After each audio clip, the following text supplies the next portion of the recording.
you run into problems in your business caused by miscommunications? Well, in today's episode, you will learn how to use effective communications to solve and even avoid those problems.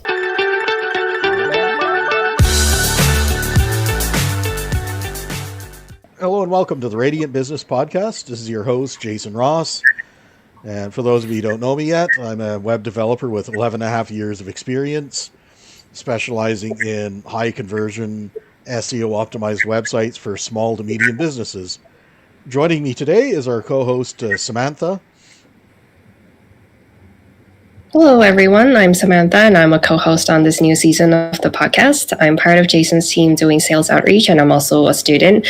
I'm currently doing my master's in business, so I'm really excited to be here discussing business topics with you guys. And our guest today, who will be demystifying, communications within your company, is Sabian Finogwar. Hello, everyone. I'm Sabian. My main background is in cognitive science and experience design, like user experience, customer experience.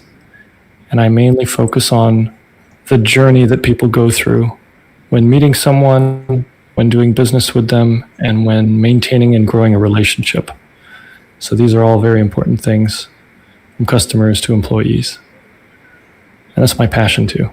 Absolutely. And of course, in being a marketing business, 90% of marketing is communication, and same with sales actually is 90% effective communication. So that pretty much comes up in virtually everything you do.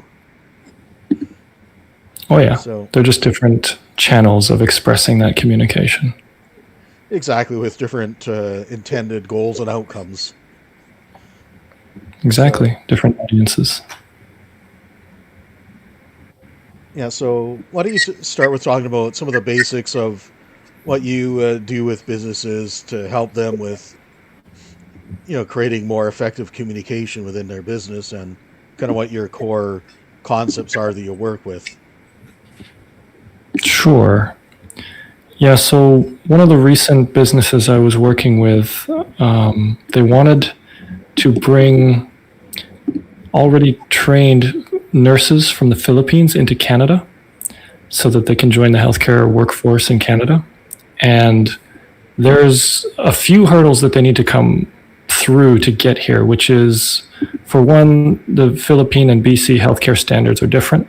So we needed a curriculum to retrain them in just the parts that were different, while not duplicating their existing experience in the curriculum.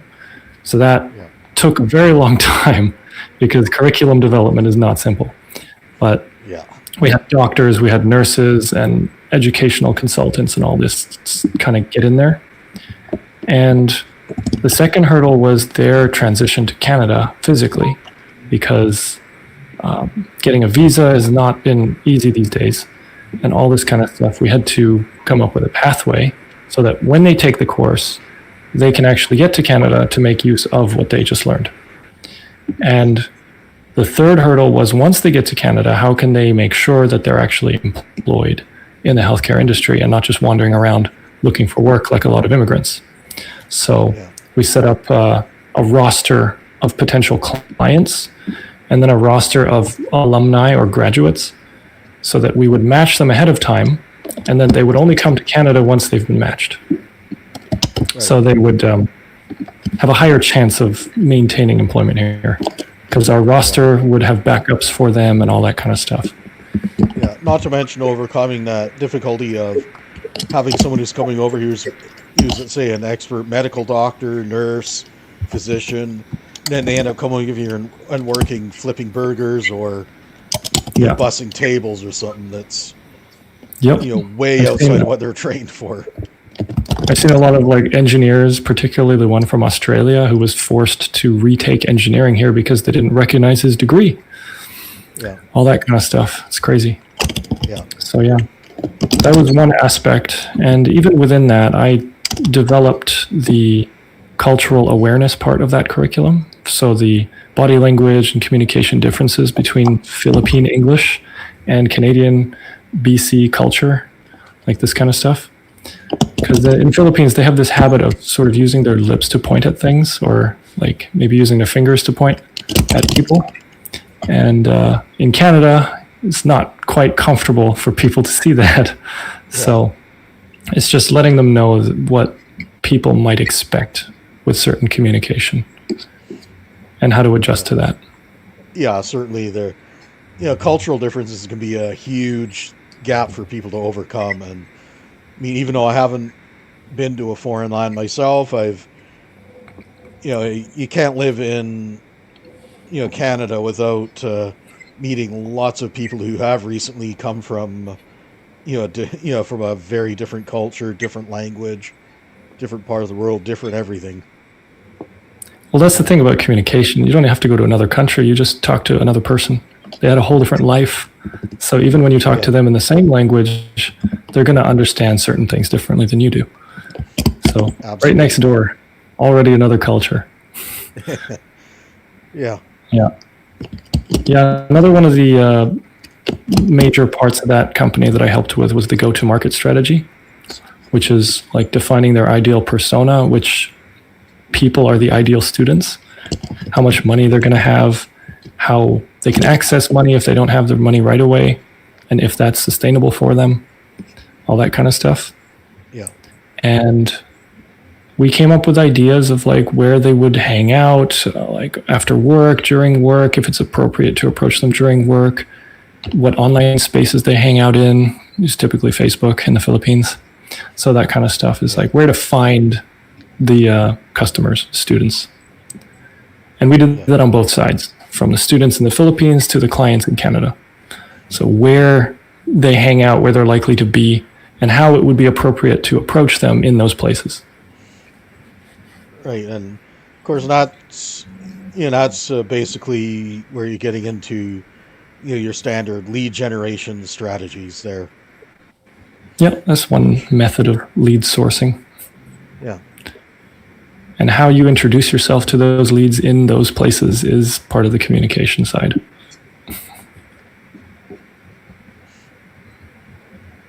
Yeah, for sure. And another one of the things that we talked about in previous meetings that we've had, leading up to this podcast recording is we've also talked about building rapport, for sales and long-term customer relationships, and establishing that good high lifetime value of a customer.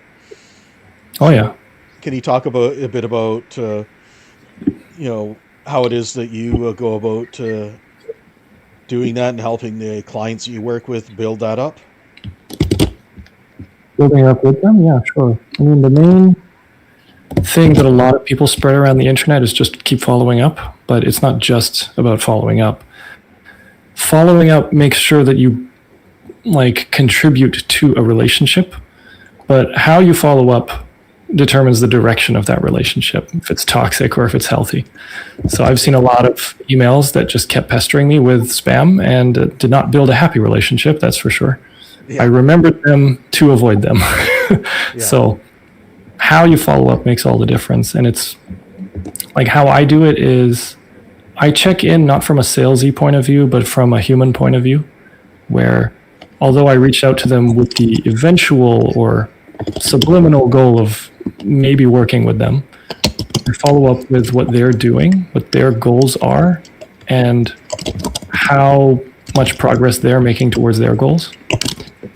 And if I see opportunities to fit or plug into those, I just mention it. Just be like, maybe this might help. And most of the relationship is maintained through just keeping up with how they're doing with their goals. Because that's what most people focus on. They're kind of coming from themselves first. So I meet with them at themselves. And then test, like fishing, kind of test the waters if they're open to accepting help from external sources. Yeah, for sure. And that's actually kind of, goes into the way, myself and Samantha work sales in our company as well. Is we view it as, that our role is to help connect a person who has problems with a solution to one or more of their problems. Yep. And It's just how you dance towards figuring those out. yeah, exactly. And orient our approach towards their goals and their needs. Yep. Yep. That's the topic. Exactly. And you do this even with people who are clients.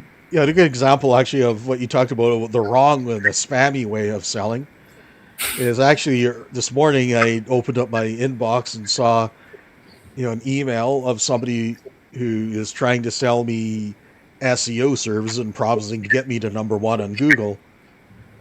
And I could tell that's a cookie cutter message because they didn't bother to research me, because I do SEO services and I do that for other companies. So they're selling me my own service. And that is the epitome of spam, is when you're trying to sell someone the very thing that they do.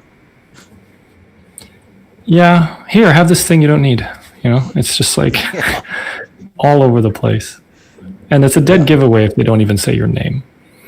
Yeah. I mean, even if they do, there's... And then, it's just a conditional block, and it's so easy to just, automate it or just copy and paste without ever caring about whether or not your message is going to resonate with your audience. Yeah, I mean, if they have that, it's pretty easy for me to spot, at least, because the first paragraph doesn't mention anything about your business. Yeah. Whereas, and conversely, there was another message that was also, a cold email. However, they're talking in terms of, we respect that you're a marketing agency and you're already, doing what we're talking about, but we want to know that we're here for you to be a white label service that can help you, serve your clients better. Same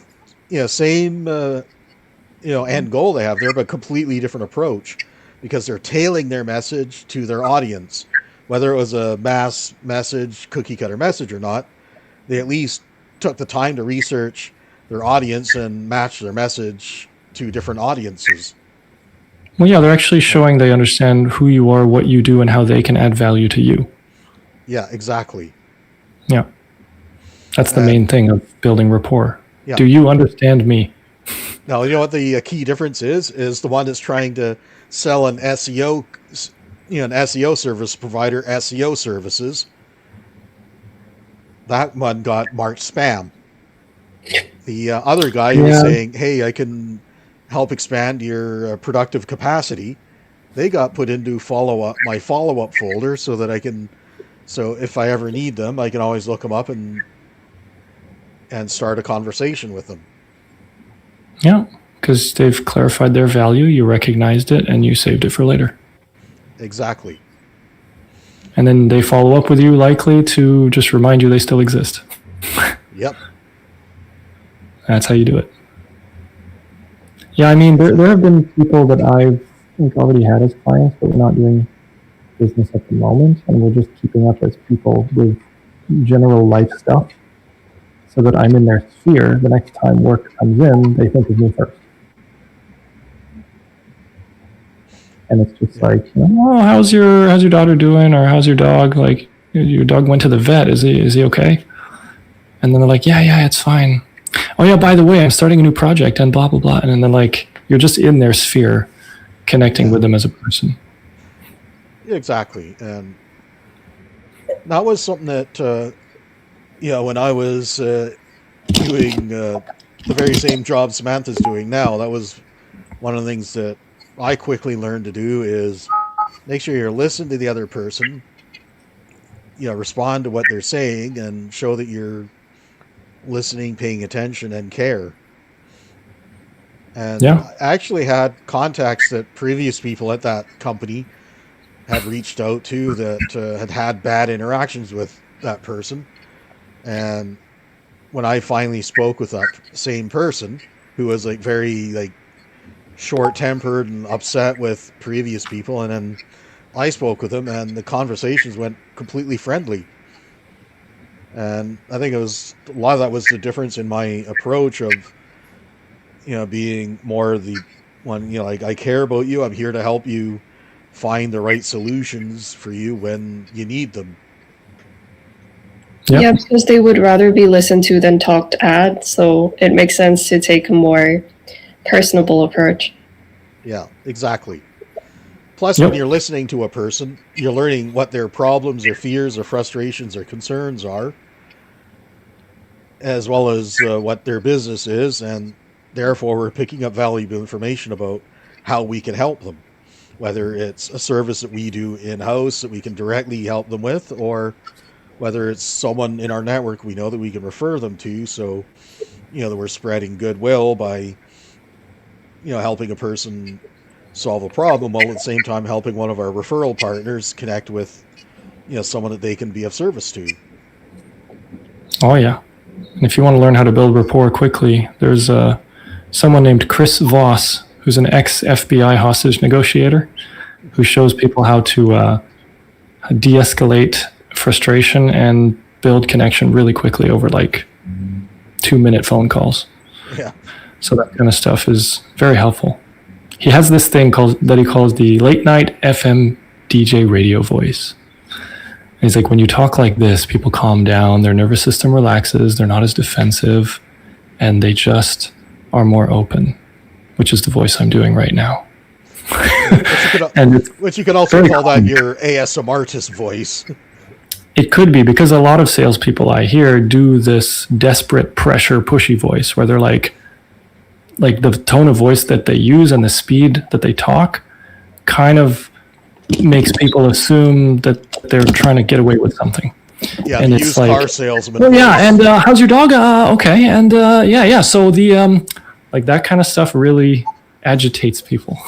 Yeah, and it's very triggering.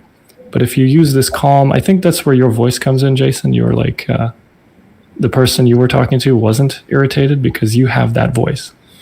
Yeah, naturally.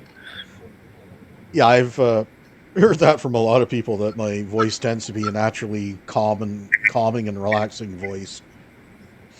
Yeah, there's no like restrained urgency in it.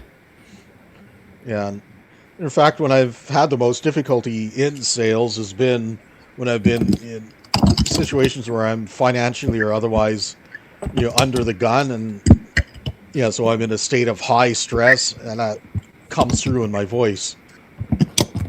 And I'm sure we've all been there before, where you have, like $1,000 worth of bills that are overdue, no money in the bank account, and you just desperately need that sale right now so you can pay those bills.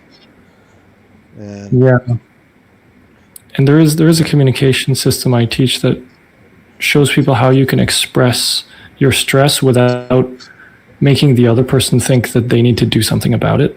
So pressuring them that they want to get away from you, because it's like, oh, they're going to expect something from me, like that kind of stuff. Yeah.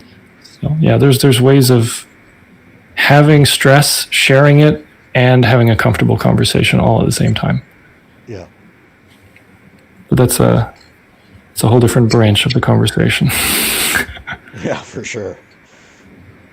Yeah, that you're now starting to get into the realm of mental health and mental health therapy. Kind of, yeah. But a lot of customers, especially when they have issues with what you're selling, or they just came from another company that gave them a lot of stress, knowing this can be helpful to, I guess, unlock customers that otherwise would have just like looked for an immediate solution from you, otherwise running away, like that kind of stuff. And interestingly enough, I've actually had, at least a good 10 to 15% of the projects I've worked on have been with clients who had been burned by a previous web developer.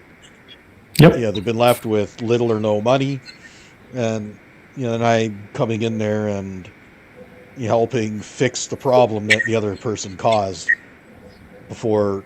And some of the typical symptoms that I'll get from them with them is, first of all, they'll be having trust issues, obviously, for obvious reasons. But some of the typical things I'll be hearing about is that, the person started demanding more money beyond what was agreed to partway through the project, holding their project hostage for X dollars extra, or, stuff like that. They'll become unresponsive and ghosting their client, or not delivering what was agreed to. There's all kinds of stuff that comes from improper communications and improper delivery. Yep. Those are the three main things I've heard from people is either they stop responding, they aren't delivering what was promised, or they're delivering something different from what was promised, all that kind of stuff. Yeah. Or and they're they don't demanding know. more money to deliver what was promised. Or yeah, paywalling. Yeah. Like bait and switch paywalling. It's another one. Yeah. Not as common that I've seen, but it is one of the common ones. Yeah. And a lot of people don't know how to respond to that without getting fight or flighty. Like otherwise running away from the person, like ghosting them in return, or getting aggressive and demanding stuff from them or threatening legal action. It's like none of this is effective communication. Yeah. Though unfortunately, there are some situations where legal action is the only way to resolve a problem. If you have a disagreement and the other person refuses to communicate, but well, legal action is separate. Legal action is separate from communication. That's the thing. That's what happens when when one or both parties are refusing to communicate. Yeah, legal action is when both people just don't know how to communicate. That's the only way to do something about it, but it's a different category from communication. Yeah, for sure. Yeah. Essentially, it's mediated and legally mandated and mediated communication, where get into a structured, supervised environment where have a structured and supervised and structured environment is what I'm trying to say, where you have procedures mandating here's exactly how you're going to communicate, when you're going to communicate, what you're going to communicate, and how you're going to communicate it. And then this person sitting behind a bench in a robe with a gavel in his hand is going to then judge who communicated the most effectively and is therefore the most truthful. It's even if you even get to a judge. Most of it is resolved before you get to a courtroom. But yeah. And unfortunately, it only takes one party refusing to communicate to drive a disagreement into a courtroom. Because I've actually been there myself, where I had a party that was supposed to be providing a service to me. They stopped responding to me. They basically ghosted me, mid-service. And the only way to get them communicating with me to resolve the disagreement was to force that communication by serving them to go to a small claims court. And basically, then they had to communicate with me in front of a judge. And we didn't get to the actual trial itself, but just having those rules and regulations there where it's like, communicate with this person or else. I mean, that's the importance of MOUs and contracts. But most people, what they do is they probably find some template of a contract and think that's good enough. Or they make a contract well, but then they don't enforce it. They don't hold person accountable to it. They just sort of leave it in the background. And the whole point of the contract is a mutual agreement. So if the person is not following what was said, you bring up the contract and question it. It's like, is this still appropriate? Why have we deviated from this? And maybe it's appropriate to deviate from it. Maybe your priorities changed, but you want to have that discussion.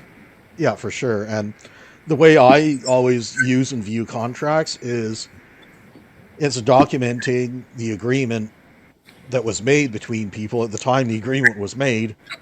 So that, because if you don't do that, then memories tend to get faulty and people start forgetting certain things that were agreed to, remembering them differently, and that's when a fight happens, when two people remember a different agreement. Yeah, and like an imperfect memory or emotional memory is also something that's very human. Yeah, and 99.9% of the time when there's ever been a disagreement between me and a client about what was agreed to, we bring out the contract, reference the appropriate section of it, and that resolves it. Because we both look at it and say, okay, it's written down what we agreed to, we signed it to prove that we both read it and agreed to it. So this is what we're going to do. If we want to change it, we'll document the changes as an amendment to the contract, and we'll both read through, sign, and date it so that everything is all documented and verifiable, and there's a clear paper trail that we can. And 99% of the time, that people were just having a faulty memory. It could have been me, or it could be the client, or a service provider, but somewhere along the way had a faulty memory, and we just needed the written document to jog our memories back on track. Yeah, and that's the important part, is when you bring up the contract is to make sure you do it collaboratively, not enforceably. Like a lot of people who bring up contracts, they do it in a sort of policing way instead of a reminding way. It's like, okay, this is what we agreed to before. Did you want to change that? Yeah, exactly. And then you sort of walk them through, if you want to change it, I'm going to need something else to be comfortable with that change. Like all this kind of stuff. And you just discuss it openly instead of closedly, where that's where a lot of people are afraid to bring up the contract, because they think that's the only way to do it, and they don't want to do it that way. They don't want to upset the person or hold them like down with chains or something like that. But the contract is an agreement about what you talked about, and people can change their minds. So it's just being open to that in the conversation. Did you change your mind about this? Did you want to adjust? That kind of thing.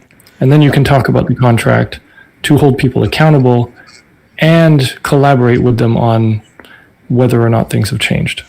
Yeah, and also sometimes, people might not change their mind, but they might realize that there was something that needed to be done. They forgot about it at the time they wrote the contract, and now it's come to light. A good example of that is one of the clients that I'm doing a startup where I'm doing their launch website for. We get about halfway through the contract and we realize, wait, this person their logo is not up to professional standards right now. So, I had the conversation with her. We need to, do rework on your logo to make sure it's high enough resolution for the various things that we're doing with it, throughout the project, as well as anything else you might want to do with your logo after. Make sure it's SVG. Yeah. So then what I did is I have a procedure in my business where something like that comes up. I then create what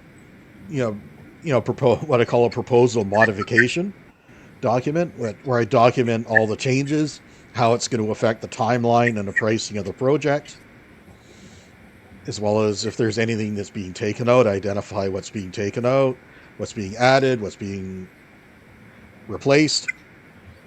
Then we both sign it just like it's a contract, because it essentially is a contract that's telling us how we're changing a previous contract. And just don't go into contract hell. Yeah. Yeah. And that has, every time where I've had an issue like that has come up, that's always resolved it successfully. We agree to what the changes are, then go from there as if the altered contract was the original contract. Yep. And this is one thing it's very good to include in a contract, is a communication clause or something like that, where like you must reply to communications within this period of time. Otherwise, stuff, and it's just to make sure that people can't go through. Yeah. And you are agreeing ahead of time to communicate timely. Yeah. Because I've had that happen before with clients where they don't communicate timely or give decisions in a timely fashion. Probably one of the most extreme examples was a client where it took them 6 months just to finally give me a login that I needed in order to even start the project. And yeah, that's crazy. Yeah. And 6 months just for one piece of information. Yeah. Wouldn't 6 months have been enough to actually get the project done? Half of those 6 months probably would have been enough to get the project done. Yeah, exactly. 2 or 3 times over. Yeah. So this is why you can be like, okay, the project begins at this date and the time is ticking. We charge for the time. But yeah, it's a thing. Yeah. And like most of the dealings that I do, don't have contracts. We have like MOUs type of thing, but they're not signed. It's just something there, but the legal part of it is not, it doesn't matter that much unless you're dealing with bigger businesses. Yeah. But it's, to me, the human connection, because it doesn't matter how good of a contract you have if you're dealing with somebody who's looking for holes in it. Yeah. They're going to find them. Or is looking for ways to chain you and get one over on you with their contract. Yeah, and that means they're not intending to honor it in the first place. Yeah, you just don't deal with them. It doesn't matter how much money they are saying they're offering, because it's another sales thing, right? But it's kind of like cybersecurity or safety. It's like, it doesn't matter how much you protect it. Reality has holes everywhere. Yeah. So you can make the best contract in the world, just has one small hole. And if you deal with somebody you trust, know, like, and trust, with no contract, even a verbal agreement, the way that you communicate brings you to finding resolutions as opposed to separating you with disagreements. It's a whole different universe. Yeah, exactly. And in that case, the main primary reason why you'd write it down just so that, to service the faulty memory issue. Accuracy, yeah. Yeah. That's the reason you write things down, not accountability. Yeah, the other one that can come up is project creep as well if you don't have it written down. Scope creep, yeah. That happens a lot with ADHD. So it's just like you start with this one thing and then you decided to do 10 other things, which took twice as long. But that's not even what the project was originally about. Yeah. And as someone who does development myself, I know this very well. Yeah. Start a project and they make up 10 side features that don't matter. Yeah, before I learned some tough lessons, I had a couple of projects where we agreed to a scope and a price. And then the person would say, "Can you do just this one little thing?" And then just this one little thing. And next thing you know, about 20 just this one little things later, the project had doubled in scope, but the price had stayed the same. And so suddenly I was working for half pay, basically.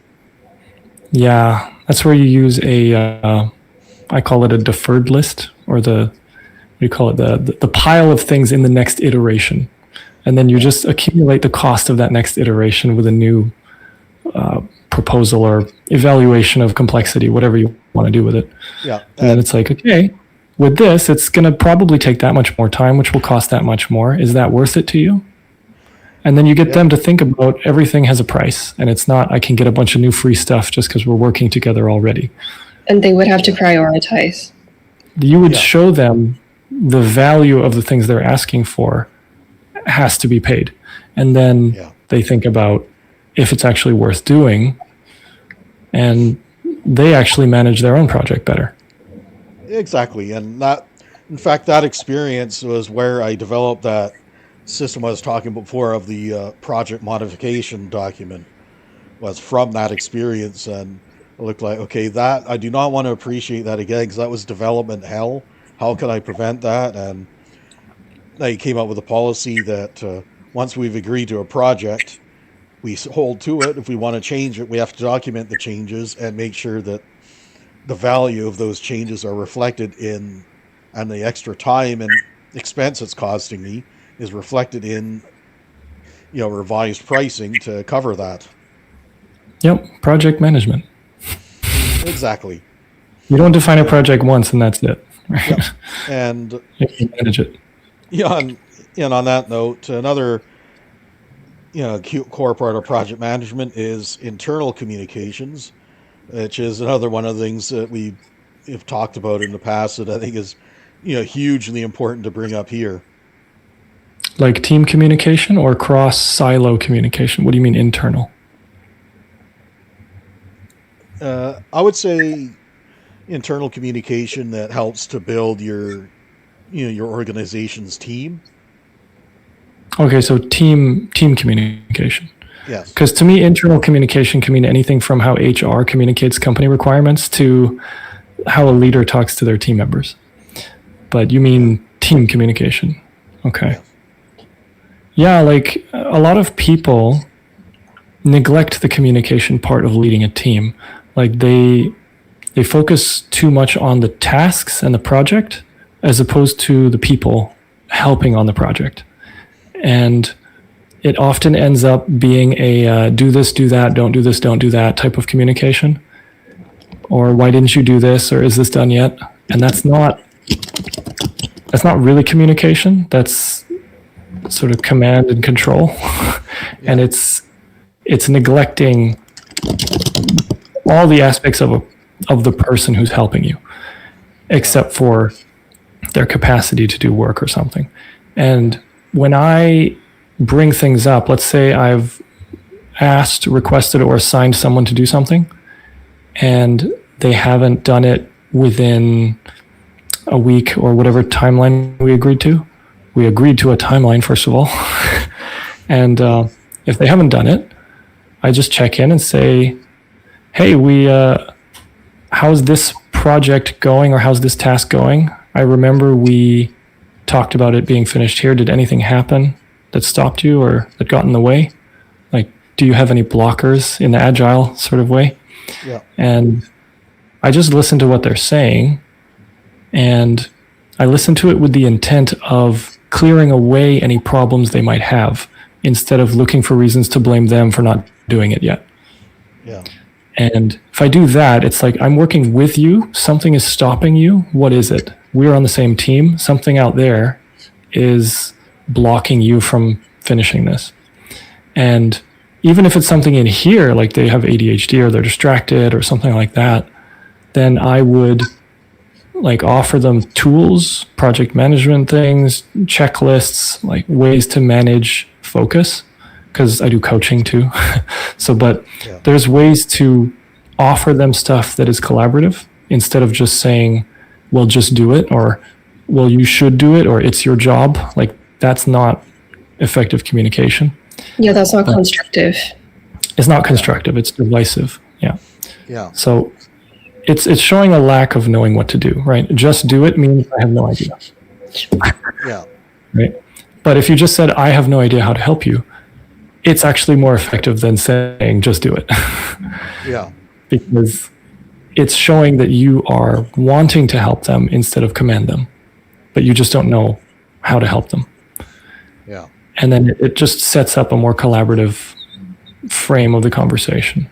Now, of course, when you're dealing with the situation where someone's not getting something done that they're supposed to be, of course. Yeah, I mean, there is the point of small business management where if you have limited resources and you need to fire someone, the reason you fire them is, like, this is a question I get a lot, is how do you fire people? But it's like, you don't fire them. You change the expectations of the role and you give them a timeline to fulfill the new expectations. And if they don't fulfill them, then they don't requalify to keep the position.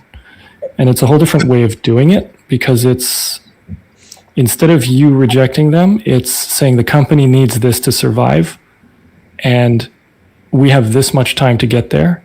I will do everything I can to help you, but if you can't do it, like, that's it. Yeah, because the thing I was bringing up actually going towards was when you're talking about, let's say, a person's supposed to get, a thing done within a week and they're not doing it, if that becomes a habitual, repeat thing that they're constantly doing that, and it's even maybe the same task is now had 3 straight weeks in a row where they were supposed to get it done within a week and they haven't. Is there a certain point where you look at it as, okay, maybe this is just, a person who's freeloading off the team and is waiting for somebody else to get to assign the task? And is there something? Well, that would be a conversation. That would be a trigger to have a conversation about it. Because as soon as something happens 2 or 3 times, you want to bring that up as, okay, I've been noticing this has been happening consistently. And then you want to figure out why. It's just like, so what's been happening? Like, we cannot let this continue, so I want to talk to you and figure it out. And we're going to need to change this. Like, that's it. So it's, like you said, if it keeps doing it, it might end up as a freeloading thing where it's like leeching from the team instead of contributing, and you want to fix that as soon as possible. Yeah. And Yeah, and of course there can be a lot of reasons why a person's doing everything, from the person's just plain lazy to and doesn't care to they're put in the role that they have no idea what the hell they're doing. And Yeah.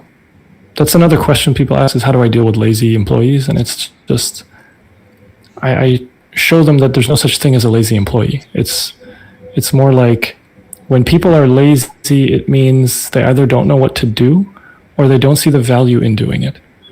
So you want to figure out what they're missing to be motivated to do it. Because if someone's being lazy, they're either only being forced to do it, but they don't care.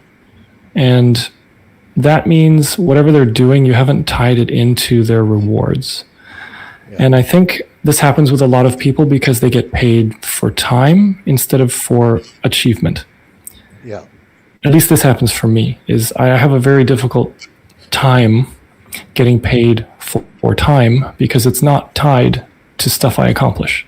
It doesn't represent my value. It just represents ticking. And yet that's the most common pay model that most people expect, is, paid an hourly rate wage for hourly work. Yeah, you can have that. There's no problem having that, but only having that is a problem. Yeah. Right. Like, they need some kind of bonuses that are actually delivered, not just promised and neglected, like this kind of stuff. And the compensation for accomplishment must be measured properly.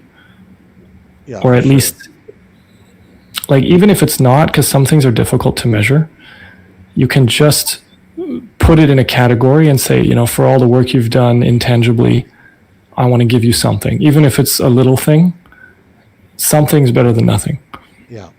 And you say, it represents this. I appreciate the fact that you've done this. You've managed this part of the business. You've done all this. You've actually come in early. You've left late. Like, whatever it is, you just acknowledge it.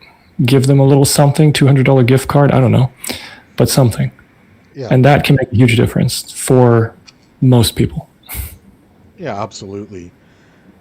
Now, how could a person get a hold of you, say if they're wanting to get help in their business with, their internal communications or external communications, or both? Well, I have my website, which is sabfino.com, sabfino.com. And I also have a Pick My Brain profile, which is pickmybrain.org. And then you can search up my name. And that explains quite a bit of the other stuff I do beyond just communication. And there is a way to book me for like a 30-minute free chat on there too. So that kind of stuff. Other than that, links will go into the description box for people to follow you easily. Yeah. And I have a LinkedIn. Reach out on LinkedIn if you want. Yeah, absolutely. You can put link to your LinkedIn profile in there as well if you'd like. Sure. So that gives people 3 different ways of connecting with you. And then, of course, you're always free to welcome to ask questions in the comments if there's anything going on in your business that we haven't addressed yet in this podcast. Feel free to let us know what it is you'd like us to cover, because we're always looking for what topics it is that you, the viewer, wants us to cover, so that way we can make sure that the podcast is being of service to you. So yeah, with that, make sure that you give us those signals by giving us a like, commenting. If you're on Rumble, follow us. If you're on YouTube, subscribe, and so that you can see our next episodes. And with that, I hope you've learned a lot from this episode, and are having a wonderful day, and we'll see you all in the next episode. See you. Yeah.